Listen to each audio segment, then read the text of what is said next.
Hello, welcome back to my channel Eram psychology classes. Friends, आज के इस वीडियो में मैं कुछ क्वेश्चंस डिस्कस करूंगी जिसे कि यूपी पीजीटी में पूछा गया है। तो चलिए हम शुरुआत करते हैं।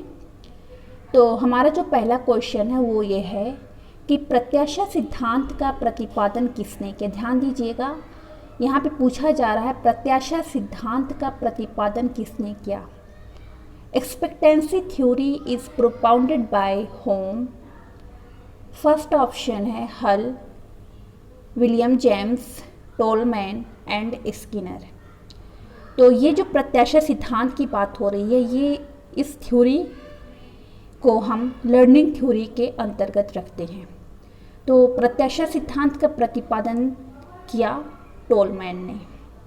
तो इसका जो थर्ड ऑप्शन है, नहीं, ऑप्शन सी, वो करेक्ट आंसर है। नेक्स्ट क्वेश्चन की तरफ हम बढ़ते हैं कि किस शोध विधि में चरों का प्रत्यक्ष हस्ताधि प्रयोग किया जाता है। यानी in which research method direct manipulation of variable is done. यानी वो कौन सी शोध विधि है जिसमें हम वेरिएबल्स को मैनिपुलेट करते हैं, घटाते और बढ़ाते हैं। तो ये तो बहुत ही इजी क्वेश्चन है। आपको मालूम होना चाहिए कि जो एक्सपेरिमेंटल रिसर्च होती है उसमें ही हम आईवी का क्या इम्पैक्ट पड़ता है डीवी पर, यानी डिपेंडेंट वेरिएबल पर, ये मेज़र करते हैं। तो जो इसका करेक्ट आंसर है वो है प्रयोगात्मक शोध, यानी एक्सपेरिमेंटल रिसर्च। क्यों? क्योंकि एक्सपेरिमेंटल रिसर्च में ही हम वेरिएबल्स को, चरों को मैनिपुलेट करते हैं, घटाते और बढ़ाते हैं, यानी उसका प्रहस्तलन करते हैं। नेक्स्ट जो क्वेश्चन है वो है निम्नलिखित में से किसका मापन एडवर्ड पर्सनल प्रेफरेंस शेड्यूल के द्वारा किया जाता है। यानी which one of the following is measured with the help of Edwards personal preference schedule. EPPS के जरिए किसका मापन किया जाता है। इसमें 4 ऑप्शंस दिए गए हैं, aptitude, interest, social motive, adjustment. तो करेक्ट आंसर है आपका सोशल मोटिव का, यानी सामाजिक अभिप्रेरक। यानी EPPS के जरिए किसको मेजर किया जाता है, सामाजिक अभिप्रेरक को, सोशल मोटिव को।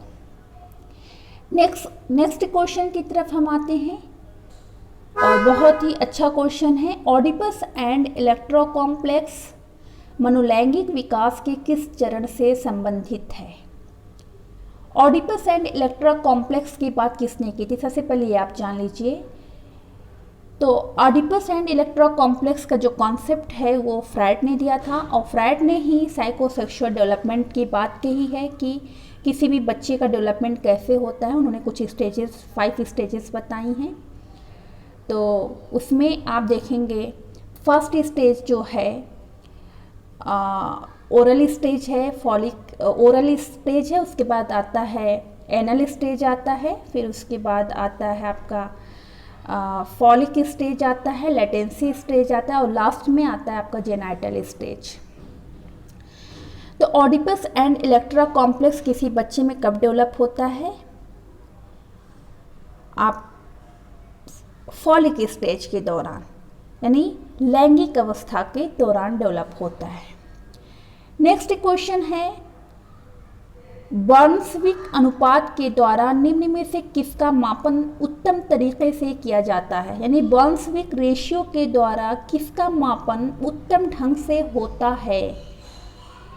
विच one of the following is best assessed with the help of Brunswik ratio. ये क्वेश्चन आया है आपके परसेप्चुअल प्रोसेस से, यानी प्रत्यक्षात्मक जो प्रक्रियाएं हैं उस चैप्टर से आया हुआ है, जहाँ पे आप देखेंगे परसेप्चुअल कॉन्स्टेंसी में ब्राइटनेस कॉन्स्टेंसीज, कलर कॉन्स्टेंसी। तो यहाँ पे जो बर्न्सविक रेशियो के द्वारा ब्राइटनेस कॉन्स्टेंसी को मेज़र किया जाता है, यानी बर्न्सविक रेशियो